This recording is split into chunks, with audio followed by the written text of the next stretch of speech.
Salut à tous, c'est Gaza. On se retrouve aujourd'hui dans une nouvelle vidéo dans laquelle on va ressasser l'histoire de Luciano Leggio, le parrain de la ville de Corleone. Parti de rien, une enfance dans l'extrême pauvreté et par la suite il finira dans la légende et être à la tête de l'une des Casa Nostra les plus sanglantes des années 60. Pour les personnes qui ne sont pas familiers aux histoires de mafia d'Italie, dans cette vidéo vous aurez l'occasion de voir et d'apprécier un peu l'univers de cette histoire malgré qu'il y en a pas mal.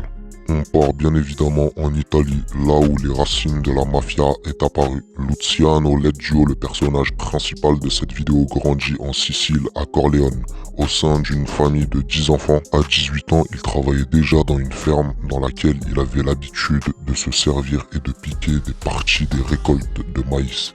Mais il se fera dénoncer et il sera incarcéré 6 mois en prison. Et par la suite, il fera la connaissance de Leggio Rena et Provenzano. Puis, ils décident de s'allier et par la suite, ils commettront un nombre incalculable d'assassinats.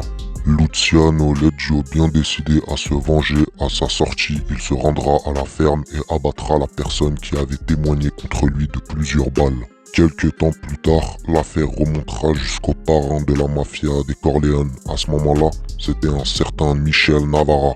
Par la suite, il le recrutera comme tueur à gages, sans savoir que quelques années plus tard, il l'abattra froidement pour prendre les rênes et son pouvoir. Après avoir été engagé comme homme de main d'un parrain, les possibilités s'agrandissent. Il tue un ouvrier agricole et menace avec une arme le propriétaire de la ferme pour qu'il signe une feuille qui lui permettra de prendre le contrôle de la ferme. Faut savoir qu'à Corleone, c'est la campagne. Les principaux revenus des habitants, c'est l'agriculture. Donc, une fois qu'une occasion se présente à Luciano Leggio, il saisit l'occasion pour se faire de l'argent dans ce milieu. Le temps passe et Luciano Leggio a encore plus soif de pouvoir. Cette fois-ci, il s'entoure d'hommes de main et décide de se tourner vers son parrain Navarra, qui était à ce moment-là le parrain de Corleone.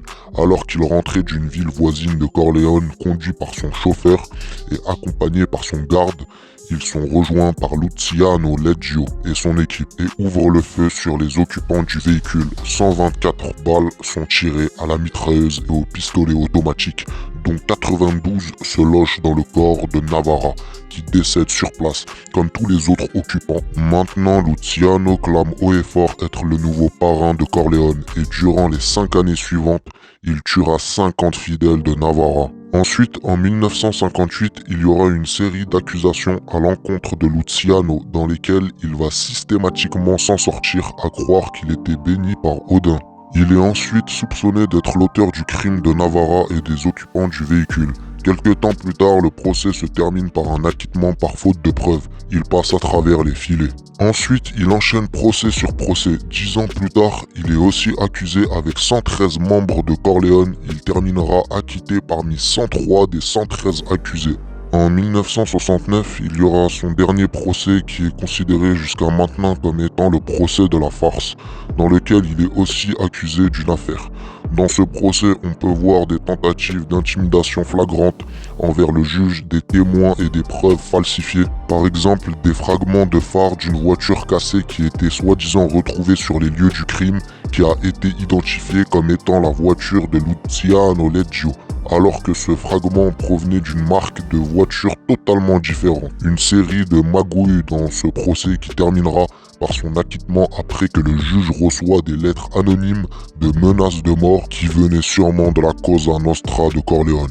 Après ça, Luciano sent le steak mal cuit.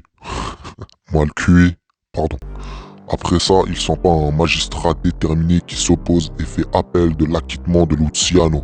Et ce dernier décide de prendre la fuite, alors une cavale commence. Pendant sa fuite, son procès est réétudié et finalement condamné à perpétuité. De son côté, Luciano, il continue son train de vie de criminel et rend visite à un mafieux. Luciano soupçonnait ce dernier d'avoir tué l'un de ses anciens amis et le tua de plusieurs balles. Et quelques temps plus tard, la femme du mafieux s'inquiète de sa disparition. Comme elle était au courant que Luciano était la dernière personne à avoir vu son mari, elle décide de se rendre chez lui, accompagnée de sa fille âgée de 15 ans pour rendre des comptes. Mais Luciano ne l'entend pas de cette oreille. D'après les nombreux informateurs, il aurait violé la fille devant la mère et aussi la mère. Luciano reste toujours introuvable durant 4 ans de cavale.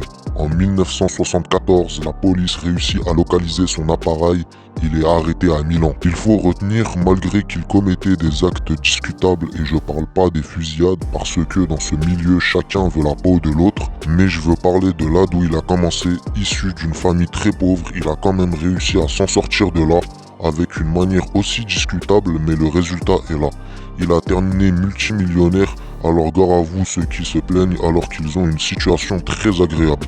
Au moment de son arrestation, ils ont retrouvé la police à sa possession des montres qu'il valait des fortunes, des voitures de luxe. Après son arrestation en 86, il sera jugé et accusé de plusieurs affaires, tentative d'assassinat et d'avoir autorisé l'exécution d'un juge et j'en passe. Il retourne dans la prison de Nuoro, là où il purgera sa peine. Il finit par décéder à l'âge de 68 ans d'une attaque cardiaque et se fera enterrer dans sa ville de naissance, à Corleone.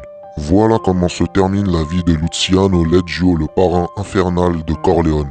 Malgré que je vous dis qu'il est parti de rien et qu'il a terminé multimillionnaire, ça reste tout de même pas intéressant car dans ce milieu ça finit toujours par se retourner contre vous. De plusieurs manières, soit derrière les barreaux jusqu'à la fin de vos jours, ou soit d'une balle en pleine tête. C'est un milieu trop instable et t'as pas de chance.